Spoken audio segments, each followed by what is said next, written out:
Hi, I'm going to read No More Training Wheels. On Monday, Alvin said, "Today is the day. No more training wheels." Alvin's little brother Spike clapped his hands. "Gurgle, gurgle," he said. Alvin climbed onto his bike. His dad took off his training wheels. "Ready to roll," said Alvin's dad. He held onto the back of the bike. Alvin pushed off with his left foot, then his right. Alvin's dad ran alongside the bike. Then he said, "When you are going fast enough, I will let go." Alvin started to sweat. He imagined himself crashing. He imagined himself in the hospital wrapped up like a mummy. He could not speak. He had to eat through a straw. Alvin stopped pedaling. "What's wrong?" asked Alvin's dad. "My knees are weak," said Alvin. "I think I am coming down with the weak knee flu." "Okay," said Alvin's dad. "But remember, son, nobody likes a quitter." On Tuesday, Alvin's friend Max came over. They dug up worms. They built a fort out of rocks. Alvin's little brother Spike watched from his playpen. "Gurgle, gurgle," he said. Then Max said, "Let's ride our bikes." Max's bike had a blue horn. It had an orange seat and no training wheels. Max jumped onto his bike. "No more training wheels?" asked Alvin. "They're for babies," said Max. "Race you to the corner." He took off down the block. "Max is right," Alvin said to himself. "Training wheels are for babies."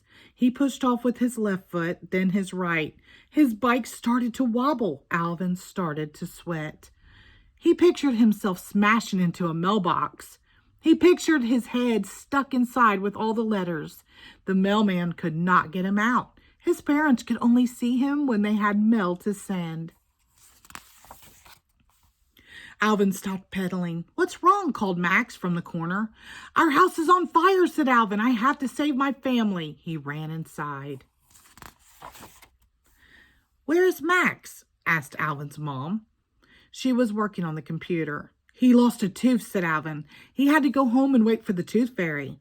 Alvin's dad looked up from his paper. "I saw Max riding his bike," he said, "without training wheels. Do you want to practice, Alvin?" Alvin shook his head. "It is too windy," he said. "I think a tornado is headed our way." "Okay," said Alvin's dad. "But remember, son, nobody likes a quitter." On Wednesday, Alvin said, "Today is the day. No more training wheels. And this time I mean it." Alvin's little brother Spike clapped his hands. "Gurgle, gurgle," he said. Alvin climbed onto his bike. His dad held onto the back. "Ready to roll," said Alvin's dad.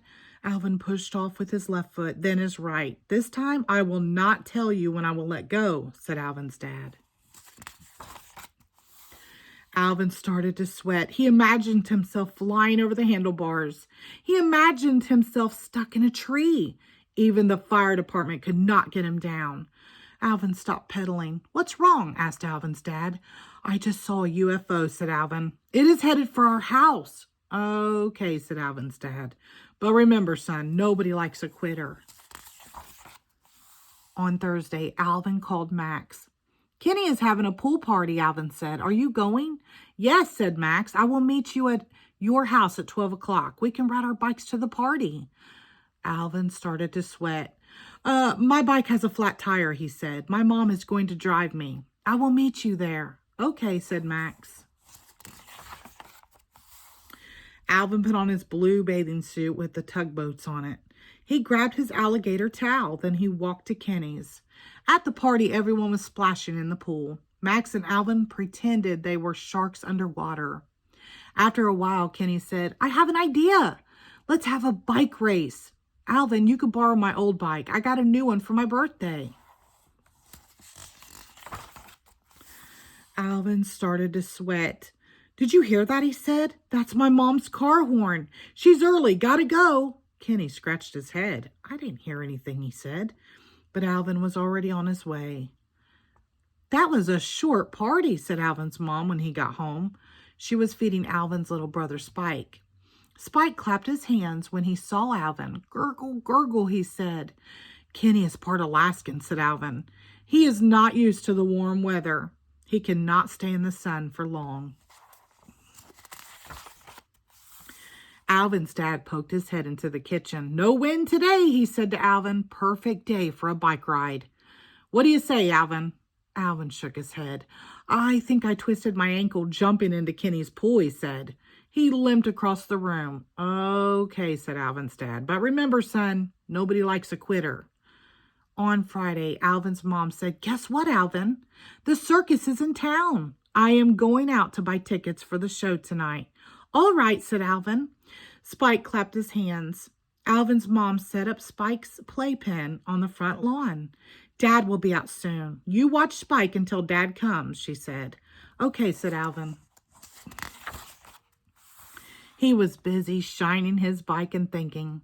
Someday Alvin would ride his bike everywhere, to Max's house, to Kenny's pool party. Maybe he could even be in the circus. Alvin closed his eyes. He imagined himself riding up on the high wire. He imagined the crowd cheering. He did not see Spike climb out of his playpen.